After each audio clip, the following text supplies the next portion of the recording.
اپنی بستی میں جا رہا ہے، وہاں لوگوں کو اسلام کی نعمتیں بانٹ رہا ہے۔ وہ حسین مرنے کے بعد کیسے حیاتی جاودانی نہ حاصل کرتے کہ جنہوں نے اپنا جینا بھی دین اسلام کے لیے دیا اور مرنے کے بعد اپنا مرنا بھی اسلام کو سپرد کر دیا، اور ایسی موت پائی، ایسی شہادت پائی کہ جس کو اللہ تبارک و تعالیٰ نے تا قیامت تک کے لیے اس شہادت کو حیات جاودانی کی شکل میں لوگوں کے سامنے پیش کیا ہے۔ امام عالی مقام کا یہ مقدس قافلہ، اس قافلے کو جب کوفہ میں پہنچایا گیا، جب یہ قافلہ کوفہ کے اندر پہنچا تو کوفہ میں ابن زیاد نے اس قافلے کے آنے سے پہلے ہی تمام انتظامات کر دیے تھے۔ کوفے کو ایک دلہن کی طرح سجایا گیا، کمکمے لگائے گئے، جس طرح عید کا سما ہوتا ہے اس طرح سے پورے کوفے کو سجایا گیا۔ اور جب یہ قافلہ کوفے کے اندر پہنچتا ہے تو لوگ گھر مکانوں کی چھتوں پر چڑھ کر ان کا تماشا دیکھ رہے ہیں۔ کچھ لوگ ہیں جو روٹیاں اور کھجوریں پھینک رہے ہیں اور صدقہ صدقہ کہہ کر ان قافلے والوں کی طرف پھینک رہے ہیں۔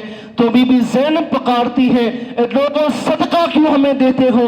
ہم وہ لوگ ہیں کہ جنہیں اللہ تبارک و تعالیٰ نے جنہیں صدقہ کھانا حرام کر دیا ہے، ہم پر صدقے کو حلال نہیں کیا گیا۔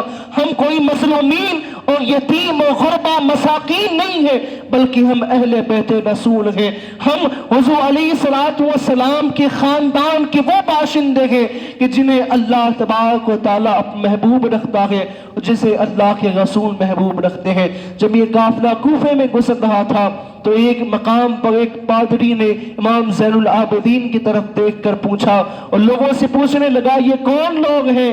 تو لوگوں نے کہا کہ یہ وہ باغی ہیں جنہوں نے سلطنت کے سامنے اپنے سر کو اٹھایا تھا، جنہوں نے سلطنت کی مخالفت کی تھی، سلطنت اور امیر المومنین کی سامنے بغاوت کی تھی، تو ان باغیوں کو انجام تک پہنچایا گیا اور معاذ اللہ ان کے سروں کو اب دمشق تک لے جایا جائے گا اور امیر المومنین کی بارگاہ میں پیش کیا جائے گا۔ تو اس عیسائی پادری نے کہا کہ یہ نوجوان کون ہے؟ کہا یہ ایک نوجوان بچا ہوا ہے۔ تو اس نے پوچھا کہ بتاؤ تم کون ہو؟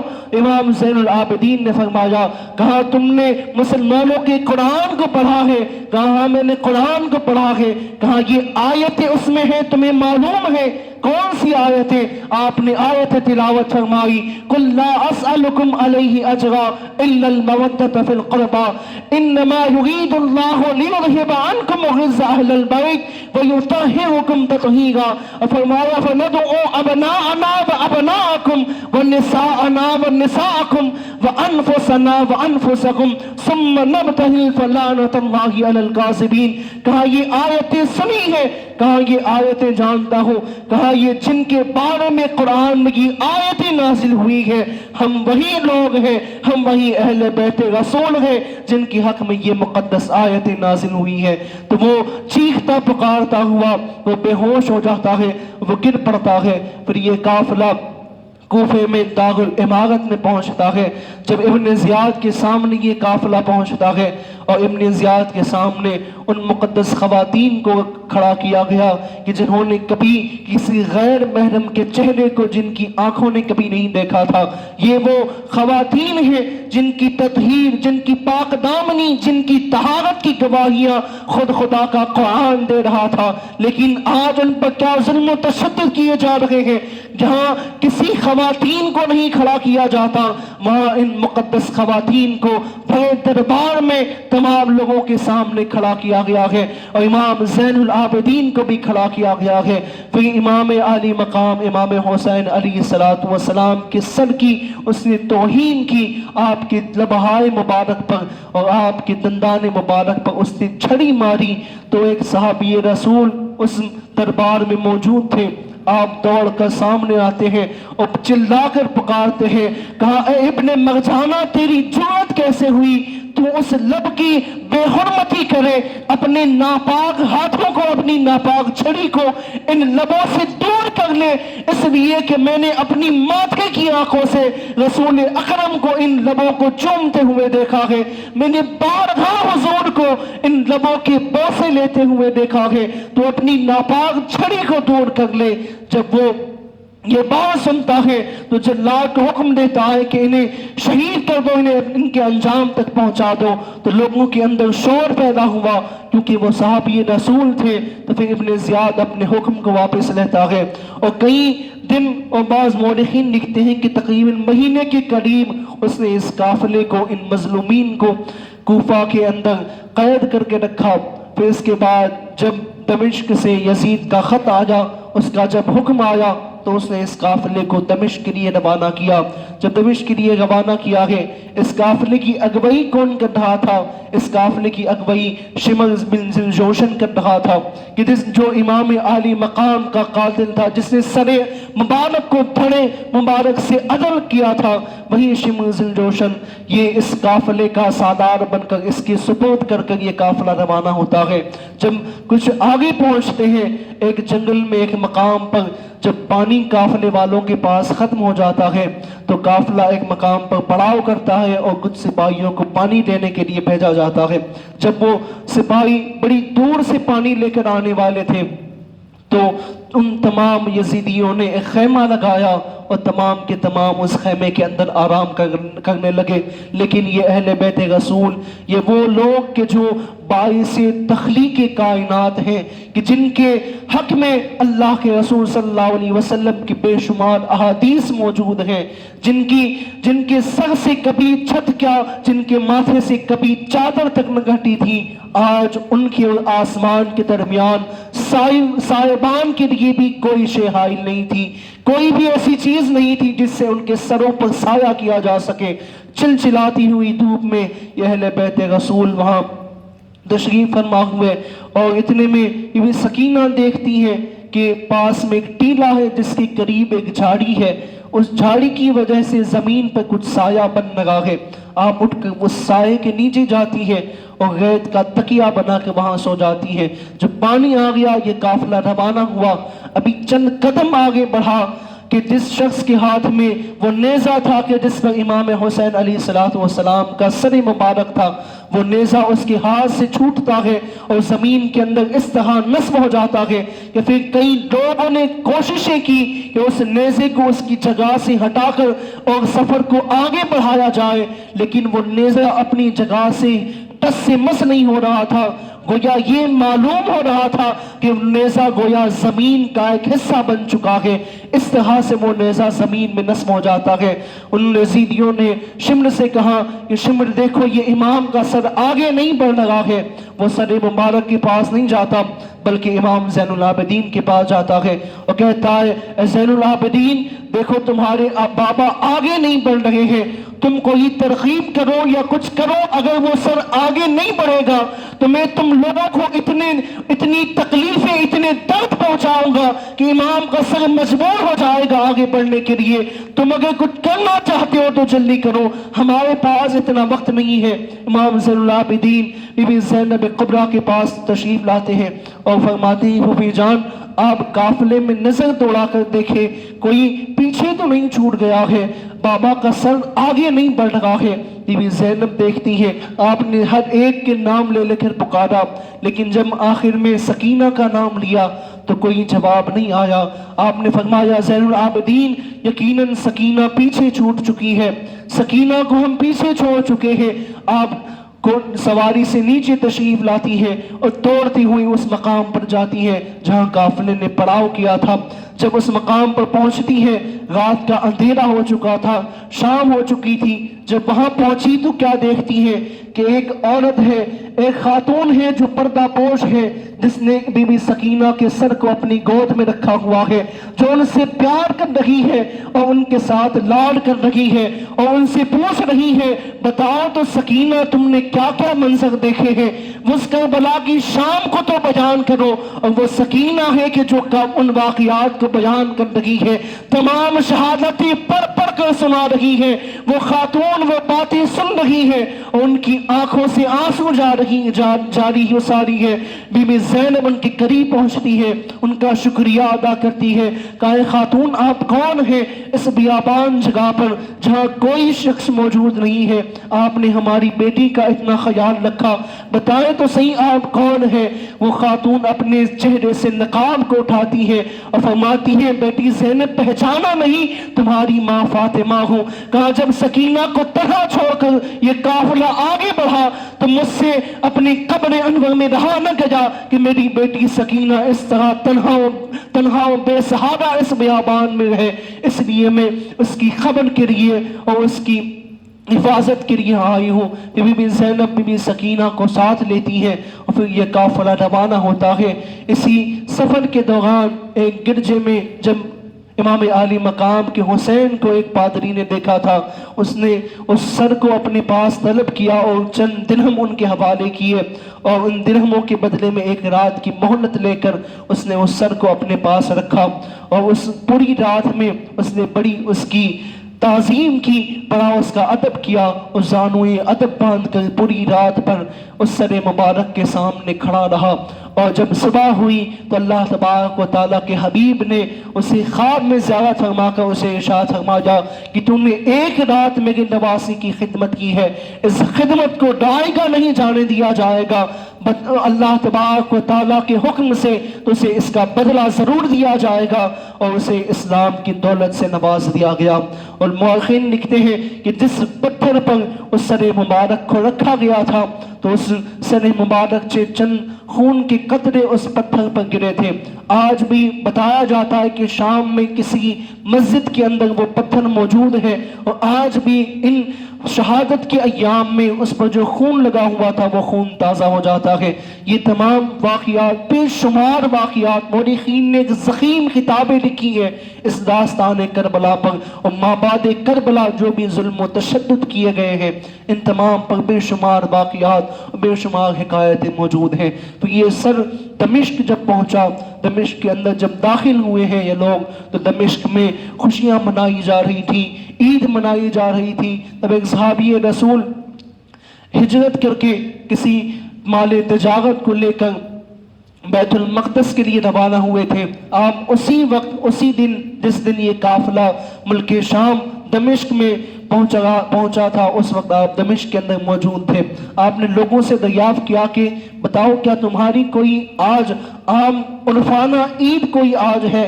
میں دیکھ رہا ہوں دمشق کو آج بڑا سجایا گیا ہے, ہر کوئی خوش ہے, ہر کسی کے چہرے پر خوشی ہے, آج کیا بات ہے, اتنی خوشیاں کیوں منائی جا رہی ہیں؟ تو اس شخص نے کہا کہ یقیناً تم دمشق کے رہنے والے نہیں ہو. تو انہوں نے کہا کہ نہیں, میں صحابی رسول ہوں, مدینے سے آیا ہوں, مسافر بن کر یہاں کچھ وقت ٹھہرنے کے لیے آیا ہوں.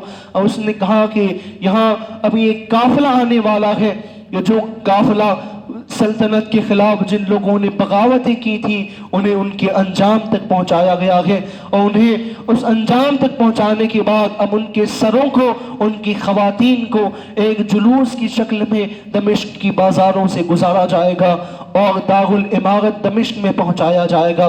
آپ نے کہا کہ اگر ایسی بات ہے, جب یہ قافلہ وہاں پہنچتا ہے آپ آگے بڑھ کر دیکھا تو یہ سر اور کوئی سر نہیں تھا, یہ سر حسین ہے. یہ وہ سر ہے کہ جیسے امام حسین علیہ السلام کا یہ وہ مبارک سر ہے کہ جیسے حضور علیہ السلام جس کے بوسے دیا کرتے ہیں, جو سر حضور علیہ السلام کی مبارک پہلوں میں سوتا ہے, وہ سر کہ جس سے حضور محبتیں فرماتے ہیں, جس کی پیشانی کو بوسے دیتے ہیں, جس کے رخساروں کو بوسے دیتے ہیں, جس کی ہونٹوں کو حضور علیہ السلام کی مبارک لب جن کی ہونٹوں کے بوسے لیتے ہیں, یہ وہی سر رسول ہے. اسی طرح یہ قافلہ دمشق میں یزید کے دربار تک پہنچتا ہے. جب دربار میں یہ قافلہ پہنچتا ہے تو اس نے بہت سارے ایسے کلمات کہے کہ جن کلمات سے امام عالی مقام کو اور اہل بیت رسول کی گستاخیاں جن کلمات کے اندر شامل تھی. اس نے جب ایسے الفاظ کہے تو اس وقت امام زین العابدین نے ارشاد فرمایا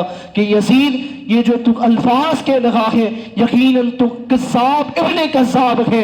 کوئی جھوٹا ہی اس طرح کے الفاظ کہہ سکتا ہے. جن لوگوں نے میرے نانا کو دیکھا ہے ان سے پوچھ ہم لوگ کون ہیں. تو نہیں جانتا ہم کون ہیں. یقیناً وہ لوگ تجھے بتائیں گے کہ ہم کون ہیں اور ہماری عظمت کیا ہے اور رب نے ہمیں کیا کچھ عطا کیا ہے, رب کی حضور سے ہمیں کیا نعمتیں ملی ہیں, یہ یقیناً وہ لوگ تمہیں بتائیں گے. پھر جب اس دمشق میں اس دربار کے اندر بھی بہت سارے واقعات ہوئے, پھر ان تمام واقعات کے پیش نظر جب لوگوں کے اندر امام زین العابدین کے جب انہوں نے باتیں سنی اور بی بی زینب کبریٰ علیہ السلام کا وہ خطبہ سنا, آپ نے دمشق کے اس دار الامارت میں بھی ایک خطبہ ارشاد فرمایا تھا جو منقبت اہل بیت کے حوالے سے آپ نے وہ خطبہ ارشاد فرمایا تھا. آپ کے خطبے کو سن کر لوگوں کے اندر ایک بے چینی پیدا ہوئی. سب لوگ لرزنے لگے, کانپنے لگے. جب یزید نے ایسی حالت دیکھی تو اس نے کہا کہ اب جو ہو چکا ہے. اب اے زین العابدین بتائیے آپ کیا چاہتے ہیں, آپ جو طلب کریں گے آپ کو عطا کر دیا جائے گا. تو امام زین العابدین نے فرمایا کہ میری 4 مرادیں ہیں, اگر تم اس کو پورا کر دو. کہا پہلی مراد میری یہ ہے کہ جو بھی قاتلان حسین ہیں انہیں میرے سپرد کر دیا جائے, میں انہیں ان کے انجام تک پہنچا دوں. میری دوسری مراد یہ ہے کہ جتنے بھی شہداء کے سر یہاں لائے گئے ہیں ان تمام سروں کو میرے سپرد کر دیا جائے کہ میں انہیں ان کے جسموں کے ساتھ ان کے قبروں میں دفن کر دوں. اور تیسری مراد یہ ہے کہ کل جمعہ ہے, مجھے اجازت دی جائے کہ میں دمشق کی جامع مسجد میں خطبہ جمعہ ادا کروں. اور میری چوتھی مراد یہ ہے کہ ہمیں مدینہ المنورہ حفاظت کے ساتھ پہنچا دیا جائے. تو یزید نے اعلان کیا کہ بتاؤ کہ حسین کا قاتل کون ہے, کس نے امام کو قتل کیا ہے. تو کسی نے کہا کہ خلی بدبخت نے کیا ہے. کہا خلی بے ساختہ پکار اٹھا کے نہیں میں نے نہیں کیا ہے. کسی نے کہا کہ شمر بن ذوالجوشن نے کیا ہے. تو شمر کو بلایا گیا, وہ بھی اپنے ہاتھ کو کھکھیر کر کھڑا ہو گیا.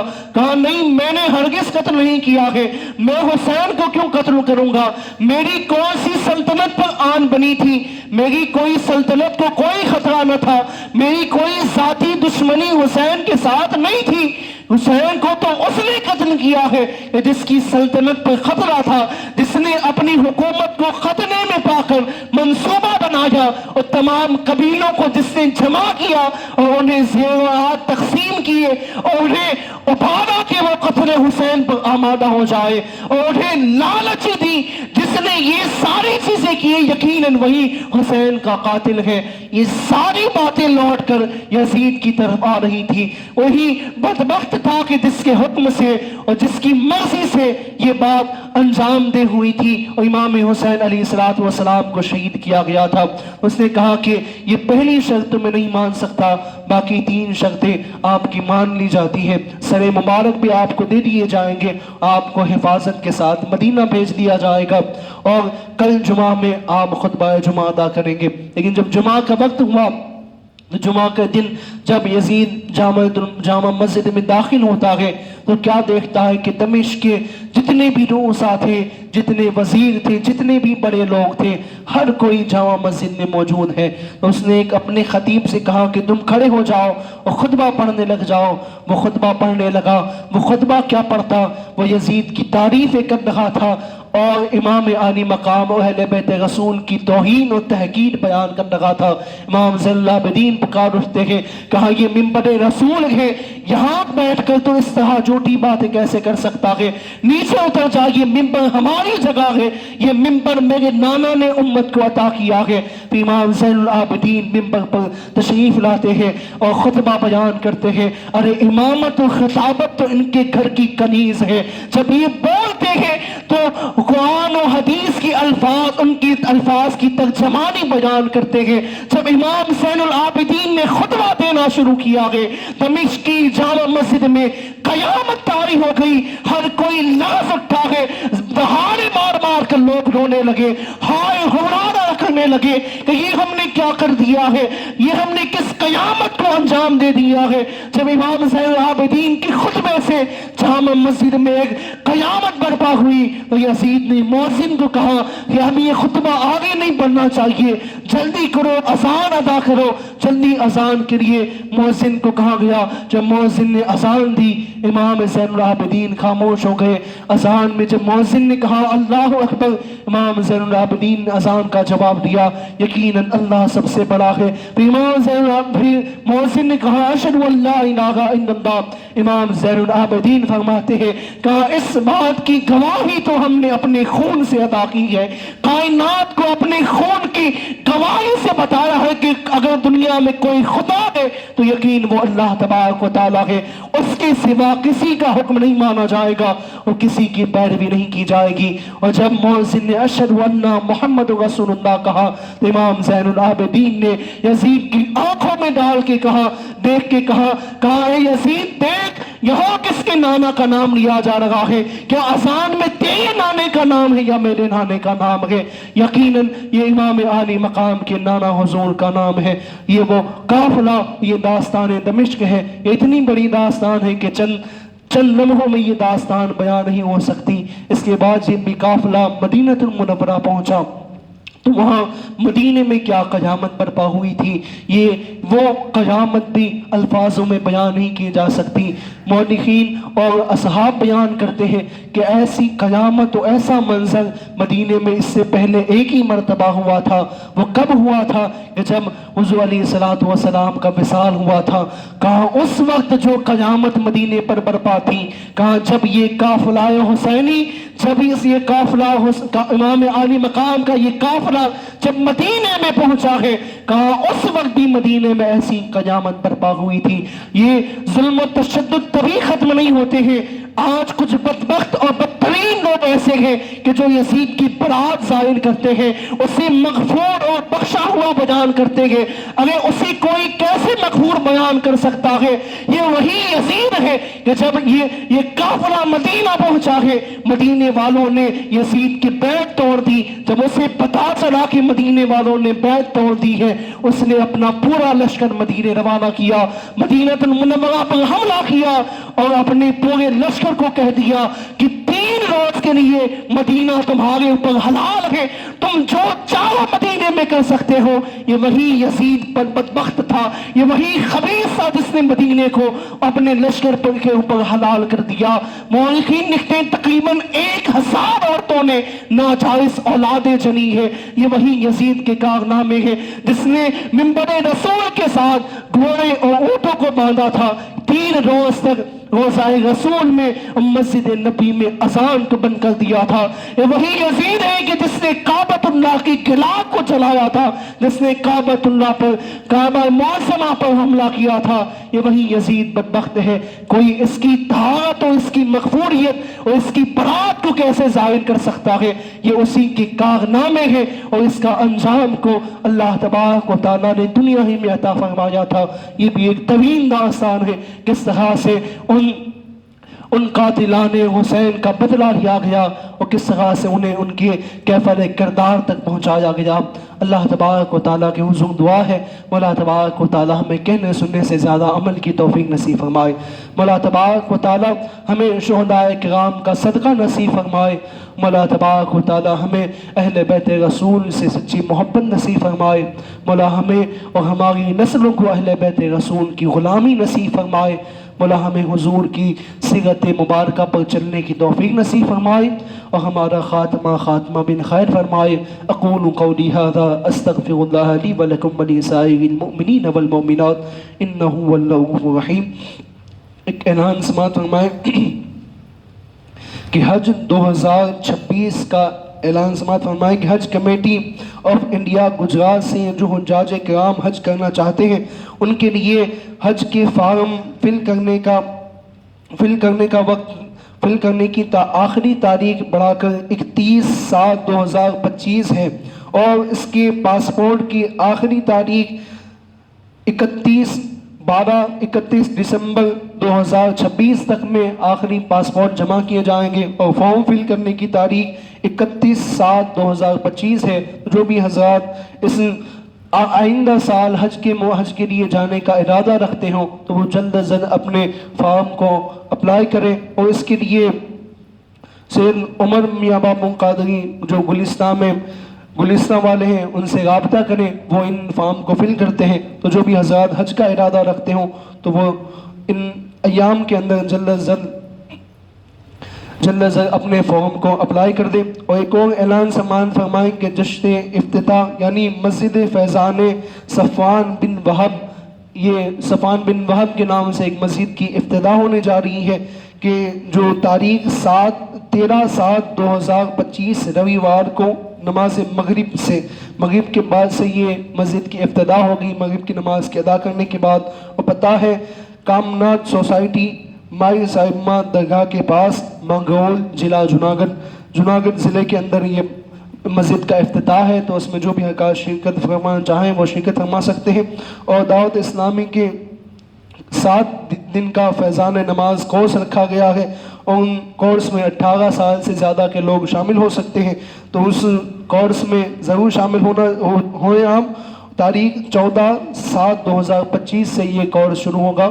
ایک اور اعلان سماعت فرمائیں کہ انشاءاللہ تبارک و تعالیٰ جس طرح سے تقریباً 4 یا 5 سالوں قبل یہاں مسجد میں جمعہ المبارک کے دن تفسیر قرآن کا جو سلسلہ شروع تھا، کہ جو والد صاحب کے وصال کے بعد منقطع ہوا، آپ نے تقریباً 15 پارے قرآن مقدس کی تفسیر بیان کی تھی. اس کے بعد والے 15 پارے باقی رہتے ہیں. تو انشاءاللہ تبارک و تعالیٰ آئندہ جمعہ یا اس کے اگلے والے جمعہ سے جمعہ المبارک میں وہ تفسیر کا سلسلہ وہیں سے شروع ہوگا جہاں سے رکا ہوا تھا. یہ 15 سال کے اس طویل عرصے کے بعد اب پھر سے انشاءاللہ تبارک و تعالیٰ اس قرآن کی تفسیر شروع ہوگی. اور انشاءاللہ تبارک و تعالیٰ اگر اللہ نے حیات بخشی تو اس کے 30 پارے مکمل کیے جائیں گے. جن حضرات کی سنتیں باقی ہوں وہ سنت ادا فرما لیں.